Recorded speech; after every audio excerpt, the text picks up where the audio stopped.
오늘 이 시간에는 예레미야 그 61번째 61번째 시간으로 잊을 수 없는 영원한 언약이라는 제목을 가지고 본문 말씀인 예레미야 50장 5절 말씀을 통해서 하나님께서 저와 여러분에게 주시는 말씀 함께 나누도록 하겠습니다. 우리는 말세 지마를 살아가고 있습니다. 마지막 때에는 성경에 기록된 대로 심판이 임할 것을 잘 알고 있습니다. 그 날은 온 세계가 다 망하는 심판의 날일 것입니다. 그 마지막 때의 심판에 대해서 베드로 사도가 묘사한 심판의 장면을 함께 보기를 원합니다.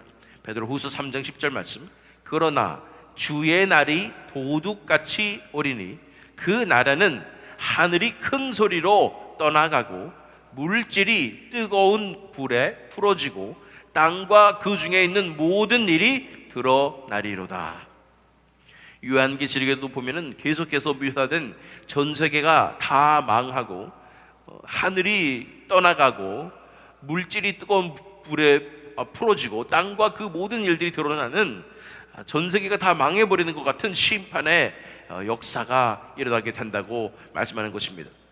그런데 이 마지막 때에 임할 심판에 대해서 우리가 살펴볼 질문이 있습니다. 하나님의 심판의 목적은 그러면 무엇일까요? 하나님의 심판의 목적은 이렇게 파괴인 것일까요? 우리가 노아의 홍수, 소돔과 고모라, 그리고 마지막 때에 대한 묘사를 보면 심판의 목적이 마치 파괴와 멸망처럼 느껴지는 것입니다.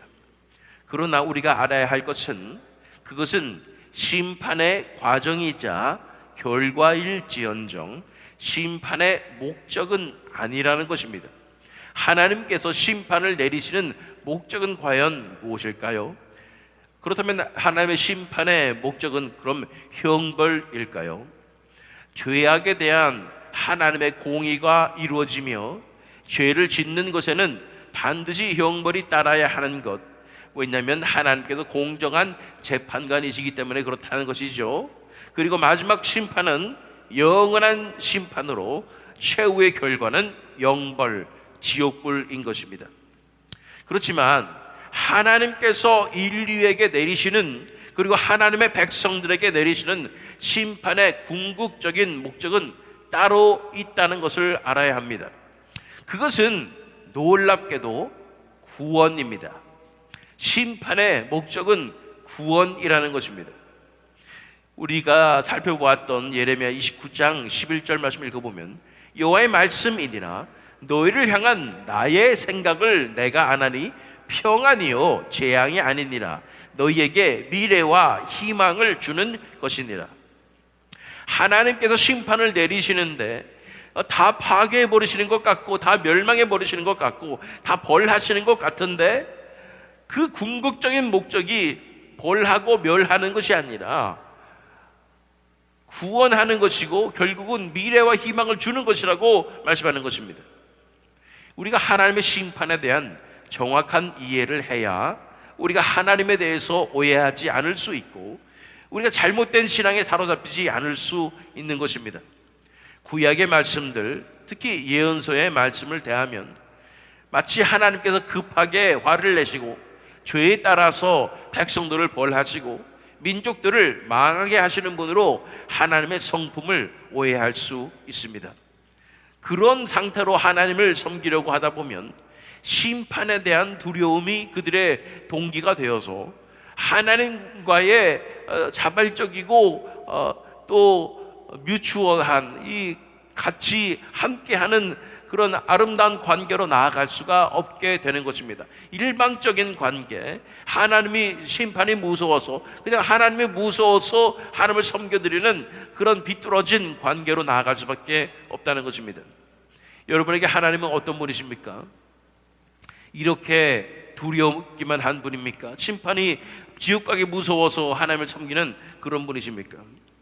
그런데 하나님의 심판의 목적은 그것을 통해서 벌하시려는 것이 아니라 물론 최후의 심판의 목적은 당연히 정의고 공의이고 형벌입니다. 그러나 그것을 통해서 공의를 이루시는 것이 아니라 그것보다 더 넘어선 하나님의 백성들이 돌아오게 하시며 결국 그들을 구원하시려고 이렇게 하신다는 것을 우리가 믿어야 하는 것입니다. 이 하나님의 성품과 하나님의 마음을 이해하고 알아야 진정한 하나님과의 관계로 나아갈 수 있는 것입니다. 심판의 두려움 때문에 그분을 섬기는 것이 아니라 그분이 너무 멋있고 아름답고 좋아서 그분을 향한 무한한 존경과 사모함으로 그분을 향한 꺼지지 않는 불꽃 같은 사랑으로 그것이 유일한 동기가 되어서 진정한 사랑의 관계로 나아갈 수 있게 되는 것입니다. 그런데 반대로 현대교회는 이 하나님을 심판을 무사하는 곳조차 없는 것을 보게 됩니다. 전에는 하나님의 심판을 무서워하고 하나님을 무서운 신으로 생각했기 때문에 그렇게 두려움에 사로잡혀서 살았던 그런 종교인들이 많다면, 현대는요, 이 복음이 전해지니까, 그래서 예수님께서 우리 모든 죄를 용서해 주시고 우리를 구원해 주시는 하나님의 인자심이 강조되다 보니까 이 심판의 의미를 너무 쉽게 무시해 버리는 것을 보게 됩니다. 우리의 죄악의 깊이와 그 결과에 대해서, 그 엄중하고 무거운 책임에 대해서 인식하지 못한 채 그저 하나님을 다 용서하시는 분으로 착각해서 하나님의 그 깊으신 사랑을 이해하지 못한 채 그저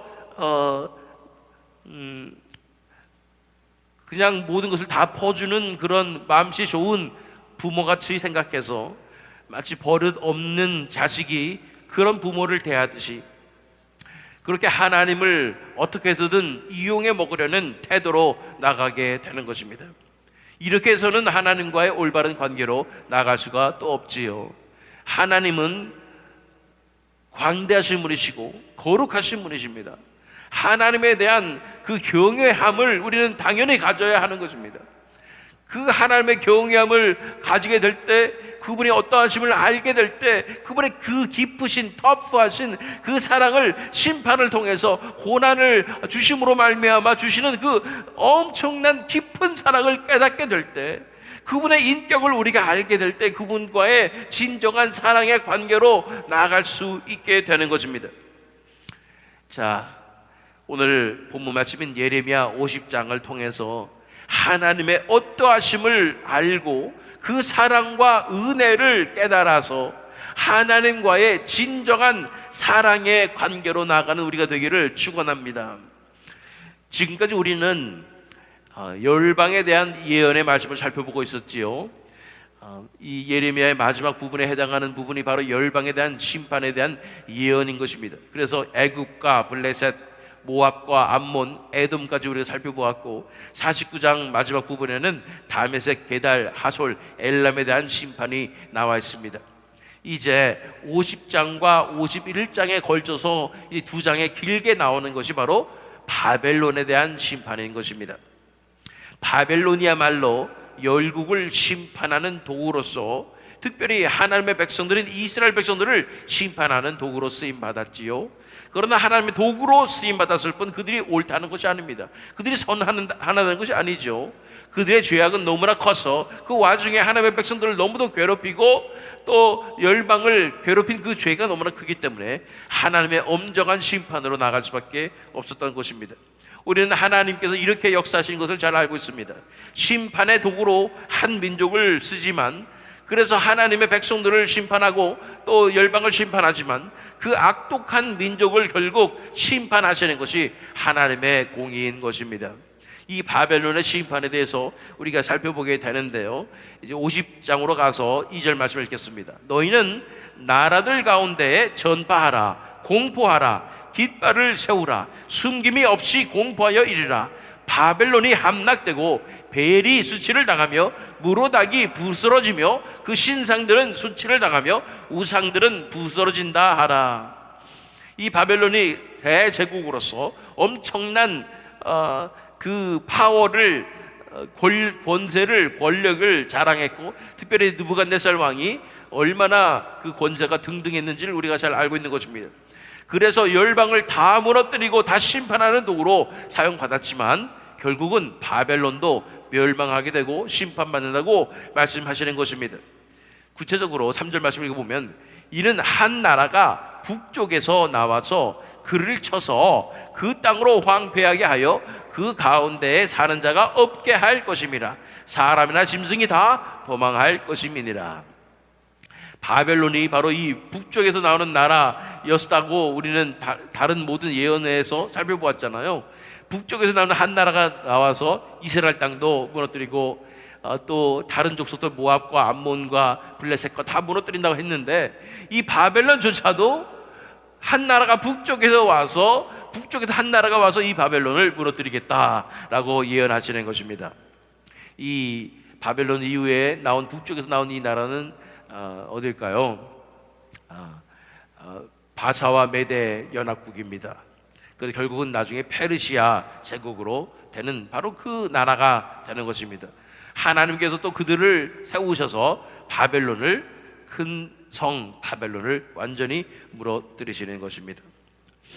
또 14절과 15절 말씀을 보면 바벨론을 둘러 대열을 벌이고 화를 당기는 모든 자여 화살을 아끼지 말고 쏘라. 그가 여호와께 범죄하였음이라. 그 주위에서 고함을 지르리로다. 그가 항복하였고 그 요새는 무너졌고 그 성벽은 허물어졌으니 이는 여호와께서 그가 행한 대로 그에게 내리시는 보복이라. 그가 행한 대로 그에게 갚으시는도다. 그래서 이 바벨론을 다 무너뜨리신 것은 하나님께서 하시는 것이고 하나님께서 보복하신다고 말씀하는 것입니다. 바벨론이 하나님의 성전을 무너뜨린 죄가 있습니다. 물론 이스라엘 백성들이 잘못했기에 심판으로서 하나님의 성전이 무너졌지만 그것을 직접 사신들의 손으로 이 성전을 무너뜨린 이 죄악을 하나님께서는 보복하신다고 말씀하는 것입니다. 그 요새는 무너졌고 그 성벽은 허물어졌으니 이는 여호와께서 그가 행한 대로 그에게 내리시는 보복이라. 그들이 성전을 무너뜨린 것처럼 하나님께서 그들을 다 무너뜨리시겠다고 말씀하는 것입니다. 그가 행한 대로 그에게 갚으시는도다. 이것이 하나님의 정의이고 공의의 역사인 것입니다. 그런데 이 50장에서 우리가 더 주의 깊게 살펴볼 수 있는 것은 물론 이 바벨론의 심판에 대해서 묘사하는 장면도 많지만 그와 대비되는 이스라엘에 대한 회복과 구원의 약속의 말씀인 것을 보게 됩니다. 우리 4절 말씀 읽어보면 여호와의 말씀이니라. 그날 그때에 이스라엘 자손이 돌아오며 유다 자손도 함께 돌아오되 그들이 울면서 그 길을 가며 그의 하나님 여호와께 구할 것이며. 이 예레미야를 통해서 하나님께서 예언해서 말씀해 주시는 것은 이스라엘 자손이 돌아올 것이라고 말씀하시는 것입니다. 유다 자손도 돌아오게 될 것이라고 말씀하는 것입니다. 바벨론의 이 포로 생활의 70년이 지나면 하나님께서 돌아오게 하시는데 어떤 누구를 통해서 고레스를 통해서 바사 제국의 고레스를 통해서 이런 일을 이루신 것입니다. 그들이 울면서 그 길을 가며 그의 하나님 여호와께 구할 것이며 라고 말하고 있는 것입니다. 그래서 계속해서 본문 말씀인 5절로 이어가면 그들이 그 얼굴을 시온으로 향하여 그 길을 물으며 말하기를 너희는 오라 잊을 수 없는 영원한 언약으로 여호와와 연합하라 하리라. 그래서 이 하나님께서 이 이스라엘 백성들을 돌아오게 하실 때에 그들은 이제 변화된 모습으로 나아가고 있는 것을 보게 됩니다. 그전에는 우상 숭배를 하고 그전에는 하나님께 신실하지 못했던 그 백성들이 70년의 극약 처방을 받아서 이 포로 생활을 거쳐서 그들이 배운 것은 절대로 우상 숭배하지 말아야 되는 거라. 그래서 이 회당을 가는 곳마다 세워서 하나님의 말씀을 대하고 그렇게 학자들이 일어서서 율법을 대하고 이러면서 그들이 회개하고 돌아오는 모습을 말씀하고 있는 것입니다. 그러면서 잊을 수 없는 영원한 언약으로 여호와 연합하라 하리라. 이 영원한 언약, 잊을 수 없는 영원한 언약이라고 말씀하는 것입니다. 이 언약은 이미 세워졌었죠. 하나님께서 이스라엘 백성들과 애초에 진즉에 맺었던 언약이 영원한 언약이었던 것입니다. 우리가 어떻게 할 수 있습니까? 창세기 17장 7절 말씀 보면 내가 내 언약을 나와 너 및 네 대대 후손 사이에 세워서 영원한 언약을 삼고 너와 네 후손의 하나님이 되리라. 영원한 언약이라고 처음부터 말씀하신 것입니다. 하나님과 하나님의 백성 사이에 맺어진 그 언약. 그리고 우리는 주일 말씀에서 그 언약이 어떤 언약이라고 살펴봤습니까? 은혜의 언약이다. 그래서 하나님께서 은혜의 언약을 영원히 맺어주셔서 하나님의 구원의 역사를 시작하셨을 뿐 아니라 예수 그리스도의 십자가를 통해서 완성하시고 마지막 때 예수님의 재림을 통해서 하나님의 나라가 이루어지는 그 놀라운 원대한 계획과 그 언약을 하나님께서 이루어 주시겠다고 말씀하여 주시는 것입니다. 또한 예레미야 우리가 살펴보았던 31장으로 가서 33절 말씀을 읽어보면 그러나 그 날 후에 내가 이스라엘 집과 맺을 언약은 이러하니 곧 내가 나의 법을 그들의 속에 두며 그들의 마음에 기록하여 나는 그들의 하나님이 되고 그들은 내 백성이 될 것이라 여호와의 말씀이니라. 이 돌아온 백성들은 하나님의 법이 이 양피지에 적힌 것이 아니라 그들 속에 두게 된다는 것입니다. 그 마음에 기록된다는 것입니다. 마음에 새겨지게 된다는 것입니다. 그들에게 변화될 더 이상 배신할 수 없는 그 진정한 언약이 그들의 마음 가운데 새겨지게 된다고 말씀하셔서 변하지 않는 영원한 언약이 된다고 말씀하시는 것입니다. 이것을 우리에게 어떻게 적용해 보냐면 우리에게도 예수님을 믿는 그 믿음을 하늘로부터 오는 믿음을 허락하실 뿐 아니라 그것을 인쳐 주셨는데 그 seal 해주셨는데 봉인해 주셨는데 그것이 바로 성령님인 것입니다. 성령님께서 오심으로 말미암아 우리가 영원히 변하지 않는 새 마음을 부어주시고 그래서 하나님을 섬기며 이제는 끝까지 이 언약을 지켜낼 수 있는 그 능력을 성령의 역사를 통해서 또 우리 안에 사시는 예수 그리스도를 통해서 그렇게 이루어 주신다는 것입니다. 그래서 이 언약을 지킬 수 있는 백성으로 만들어 주시는 것이 하나님의 은혜인 것입니다. 이 고난을 통해서 하나님께서 결국은 이 백성들에게 주시기 원하시는 것은 심판이 아니라 돌아옴이고 회복이고 이러한 구원의 역사라는 자체를 다시 한번 살펴보게 되는 것입니다. 그래서 20절 말씀을 읽어보면 여호와의 말씀이니라 그날 그때에는 이스라엘의 죄악을 찾을지라도 없겠고 유다의 죄를 찾을지라도 찾아내지 못하리니 이는 내가 남긴 자를 용서할 것임이라.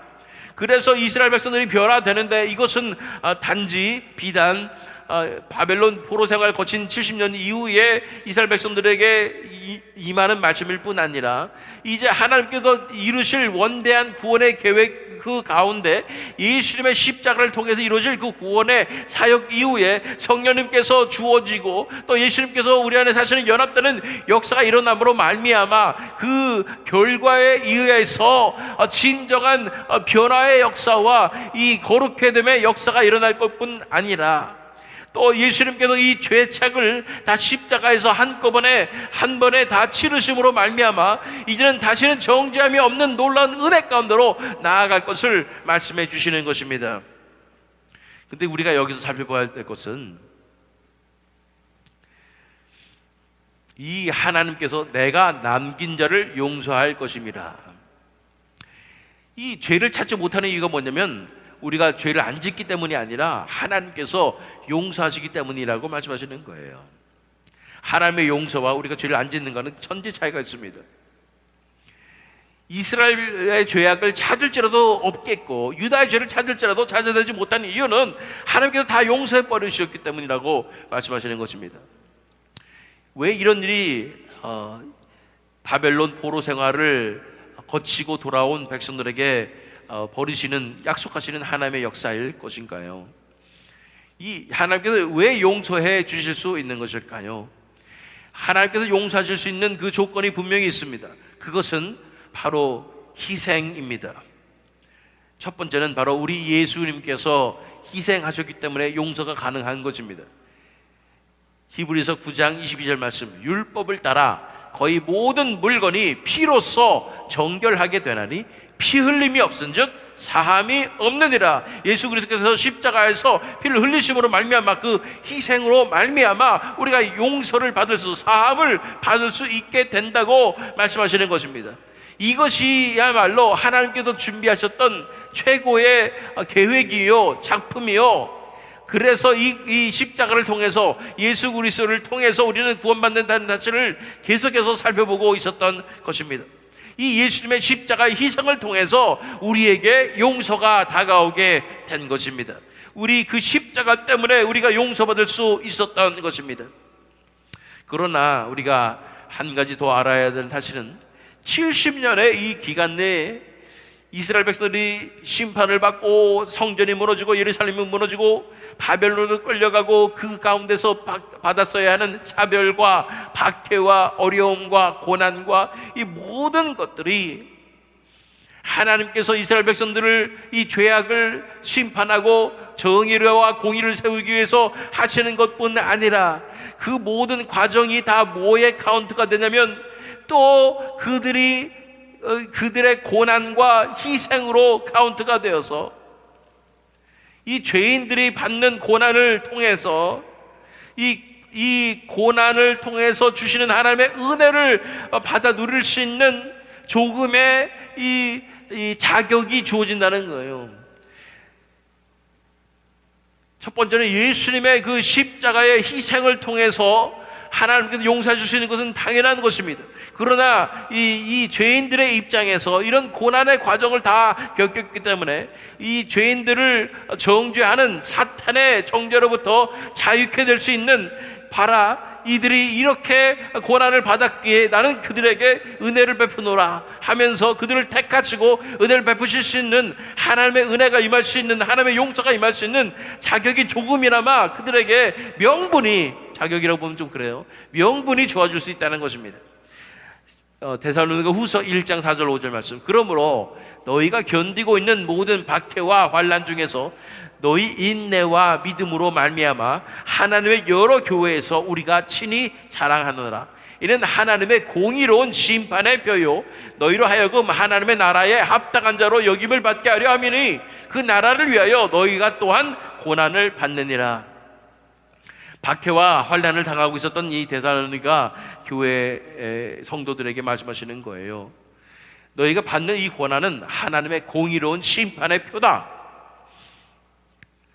우리는 당연히 죄인으로서 고난을 받고 심판을 받고 형벌을 받아야 되는 존재들이지만 하나님께서 이 사랑하시는 자녀들에게 이 고난과 박해를 지나가게 하심으로 말미암아 이제 하나님의 공의를 이루는 그 명분으로 삼으신다는 것입니다. 그래서 하나님의 나라에 합당한 자로 여김을 받게 하려 하신다는 것입니다. 그 누구도 뭐라고 할 수 없는 자녀들을 고난 가운데로 밀어넣으시고 자녀들을 이 십자가로 이 박해 가운데로 몰아넣으시는 그 하나님의 마음은 그들을 이것을 통해, 이 고난을 통해서 그들을 변화시키시고 그들의 모난 것을 다 깎아내시고 그들을 변화시키는 역사가 일어나는 것뿐 아니라 이렇게 명분으로서 하나님의 은혜가 그들에게 부어지고 하나님의 용서하심을 베풀 수 있는 그 자격과 그 명분이 주어질 수 있는 그 하나님께서만 보시는 그러한 역사라는 것입니다. 이것에 대해서 우리가 완벽하게 이해를 할 수는 없겠죠. 하나님 나라의 영적인 세계가 법칙이 어떤 것인지 우리가 알 수가 없겠지만 어쨌든 하나님께서 이 심판을 내리신 것 같은 것은 결국은 이 하나님의 백성들을 용서하고 구원하시기 위한 하나님의 이 모든 과정이었다는 사실을 우리가 깨닫게 되는 것입니다. 그 나라를 위하여 너희가 또한 고난을 받는다고 말씀하는 것입니다. 우리가 우리 삶 가운데서 계속해서 가난과 고통과 괴로움과 이런 삶으로 살고 있었다면 언제까지니까 언제 나아질까요? 이러면서 하나님 앞에 부르짖고 있었다면 앞으로만 계속 바라봤기 때문에 우리가 절망과 고통 가운데 있었지만 뒤를 돌아보면 그것이 놀라운 크레딧으로 쌓이고 있었다는 사실을 인식할 수가 있는 것입니다. 우리가 고난받을수록, 가난할수록, 고통받을수록 오히려 하나님께서 우리에게 은혜를 내리시고 용서하시는 그 명분이 쌓이고 있었구나. 그렇게 따지면 나는 크레딧 많이 쌓았네, 이런 것을 알게 된다는 것입니다. 이 이스라엘 백성들이 고난을 70년이나 받아서 그렇게 명분을 잔뜩 잘 쌓을 수가 있어서 그들을 이제는 완전히 깨끗이 하겠다는 하나님의 용서하시겠다는 그 말씀이 이루어지는 것입니다. 결국은 예수 그리스도의 십자가를 그들에게 그 피를 적용시키겠다고 선포하시는 것입니다.